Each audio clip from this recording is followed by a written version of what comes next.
뉴스레터에 오신 것을 환영합니다. 세계무역기구 WT 회의, 폭탄 선언이 나왔습니다. 한국만 차별하는 바이든의 행정명령을 한순간에 무효화시켜버릴 수 있는 강력한 판결이 나온 것인데요. 한국이 유럽연합을 설득시키는 데 성공하면서 미국이 한국으로부터 역공을 당하고 있는 놀라운 상황이 만들어졌습니다. 한국산 전기차뿐만 아니라 철강과 반도체, 그리고 바이오 산업까지 모두 뺏어서 가려 했던 바이든의 야심이 한순간에 무너져버린 것인데, 상황이 갑자기 이렇게 180도 역전되자 바이든이 긴급으로 한국에 도움을 요청한다는 놀라운 보도까지 나오기 시작했습니다. 지금부터 이 놀라운 내용 여러분들에게 지금 바로 전해드리겠습니다. 조지프 로빈의 바이든 주니어. 1942년 11월 22일생. 펜실베니아주 스크랜턴에서 태어난 아일랜드계 미국인인 그는 델라웨어 대학교에서 사학과 정치학을 전공한 후 시러큐스 대학교에서 법학을 전공한 뒤에 변호사 자격을 따고 변호사로 활동하기 시작했습니다. 그러다가 처음 정치에 뛰어든 것은 1970년 뉴캐슬 군의회 의원으로 선출되면서부터인데요. 마침표 만 29세의 젊은 나이에 미국 민주당 소속으로 연방 상원의원 선거에 출마했습니다. 당시 상대 공화당 후보는 델라웨어 주에서 오랜 경력을 가진 현직 상원의원 제이 케일럽 보그스로 워낙 영향력이 막강한 인물이었기 때문에 이 민주당에서는 어차피 떨어질 테니 가능성이 거의 없는 젊은이 바이든을 내보낸 것입니다. 그런데 모두의 예상을 뒤엎고 바이든이 상대 후보를 1% 차로 꺾는 이변을 만들며 전국적인 주목을 받게 됐습니다. 아직까지도 바이든이 미국 최연소 상원의원이라는 기록을 보유하고 있는데요. 그러나 이러한 기쁨도 잠시였고 그로부터 한 달가량이 지난 후인 11월 18일 그의 부인과 자녀들이 교통사고를 당해 부인과 갓난딸은 사망했고 어린 두 아들은 중상을 입었습니다. 이 충격으로 상원의원직을 포기할 생각까지 했으나 주변의 만류와 도움으로 의원직을 수락하기로 했습니다. 이듬해 초 국회의사당 대신 아들들이 입원한 병실에서 상원의원 선서를 하였습니다. 그리고 2008년 11월 4일 버락 오바마가 미국 대통령으로 당선되면서 바이든 부통령이 됐습니다. 당시 오바마 미국 대통령은 우리는 한국처럼 해야 한다. 한국을 보고 한국을 따라해야 한다. 한국처럼 하지 않으면 미국은 뒤처질 것이다라며 연일 한국을 예찬했는데요. 당시 바이든 부통령도 오바마의 옆에서 한국의 잠재적 성장 가능성을 높이 평가하며 한국과 최고 수준의 동맹관계를 만드는 데 일조했습니다. 그리고 2020년 말 바이든은 그의 평생 소원이었던 미국 대통령에 당선됐습니다.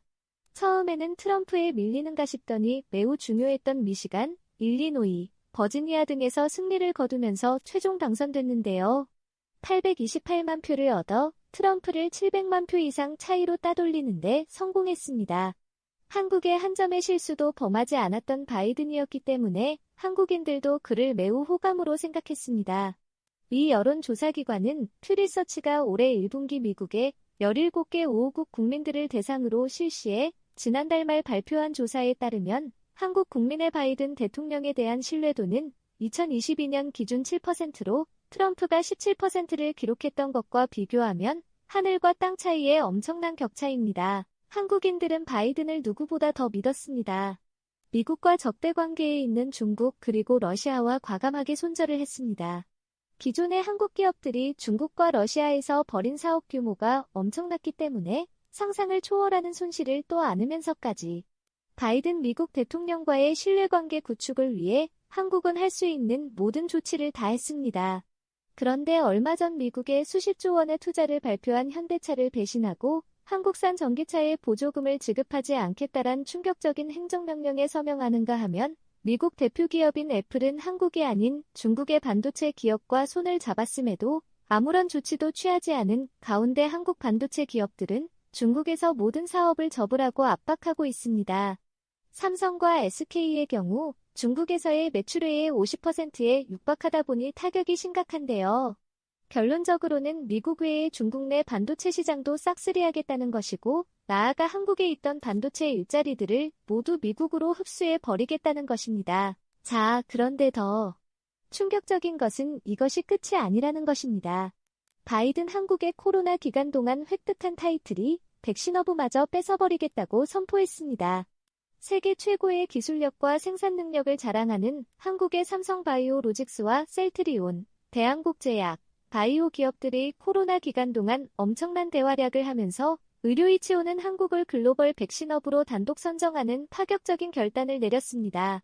이로써 한국은 앞으로 백신 바이오 생산 능력 및 기술을 세계 최고 수준으로 유지하기 위해 정부 차원에서 수십조 원의 투자 계획까지 밝혔는데요. 바이든이 이마저도 미국으로 뺏어가려 하고 있습니다. 미국 정부가 바이오 의약품 등 바이오 산업에서도 미국 내 연구와 제조를 강조하고 나서면서 우리나라 제약 바이오 업계도 술렁이고 있습니다.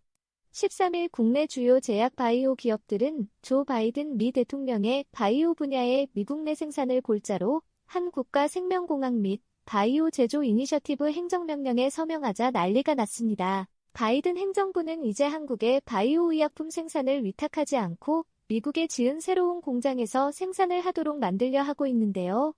이승규 한국바이오협회 부회장은 우리 바이오 의약품 위탁 개발 생산 기업들이 이미 글로벌 무대에서 인정받는 경쟁력을 갖추고 있기는 하지만 미 정부가 바이오 의약품의 미 국내 생산 등을 강조한다면 한국 기업들이 타격을 받을 것이라고 전했습니다.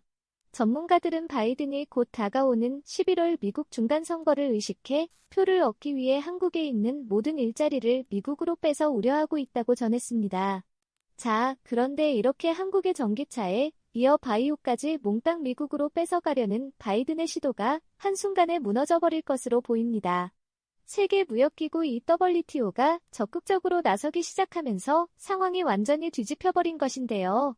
블룸버그에 따르면 한국이 설득에 성공한 유럽연합까지 바이든의 차별 법안을 무효화시켜야 한다며 WTO 법에 위배된다고 선언했습니다. 유럽연합은 바이든이 행정서명한 인플레이션 감축법에 다른 나라의 명백한 불법임이 의심된다며 WTO 법에 위배되는 사항들을 면밀히 검토 중이라고 밝혔습니다. 한국은 이미 미국을 유튜브에 제소할 준비를 마쳤는데요. 유럽연합이 한국의 뜻과 함께하는지 여부가 이번 제소의 핵심이었습니다. 여기 WTO 예산 분담 비율표가 있습니다. 분담하는 만큼 그만큼 파워를 가지는 것인데 미국이 101.5로 9%로 1위에 중국이 127%로 2위, 3위 독일, 4위 일본, 5위 영국, 6위 프랑스, 7위 한국 순입니다. 만약 한국이 홀로 미국을 상대로 싸웠다며 상대가 되지 못합니다. 그런데 유럽연합 전체와 영국까지 한국 편에 서게 되면서 한국은 단숨에 절대 파워를 지니게 됐습니다. 독일과 영국, 프랑스, 네덜란드, 이탈리아의 지분을 합산하면 20%가 넘습니다. 미국의 2배에 육박하는 수준인데요. 전문가들은 유럽이 한국에 가세한 이상 사실상 WTO의 판결은 이미 정해진 것이나 마찬가지라고 전했습니다. 바이든은 11월 중간선거를 앞두고 초비상이 걸렸습니다. 리트의 판정 결과는 권고 수준이 아니라 이 강제력을 부여하기 때문입니다. WTO의 협약은 담보력조차 없는 다른 국제기구의 협약들과는 완전히 다릅니다. 모든 회원국이 가입한 다자 조약이든 일부 회원국 간에 체결된 복수 조약이든 WTO의 협약들은 모두 분쟁 해결 제도의 대상이 되며 판정 이행은 승소국의 보복 권한을 통해 담보됩니다. 즉, WTO는 한국의 손을 들어주는 순간 미국은 한국산 전기차에도 똑같은 규모의 보조금을 지급해야 하며 그렇지 않을 경우 한국과 유럽연합은 미국산 자동차의 말도 안 되게 높은 관세를 부과하거나 하는 보복 조치를 취할 수 있습니다. 미국 경제를 지탱해온 미국 자동차 회사들이 순식간에 파산해버릴 수 있다는 것입니다. 이러한 상황도 모른 채 바이든 미국 대통령은 한국과 다른 나라들의 패배, 미국의 승리에 을 외치며 연일 자축하고 있습니다. 최후 반국들을 이용해 정치표를 얻어내려다가 역으로 크게 당해버린 바이든, 그의 한국차별법은 돌이킬 수 없는 실수였습니다. 오늘도 감사합니다. 최고로 멋진 하루 보내시길 바랄게요.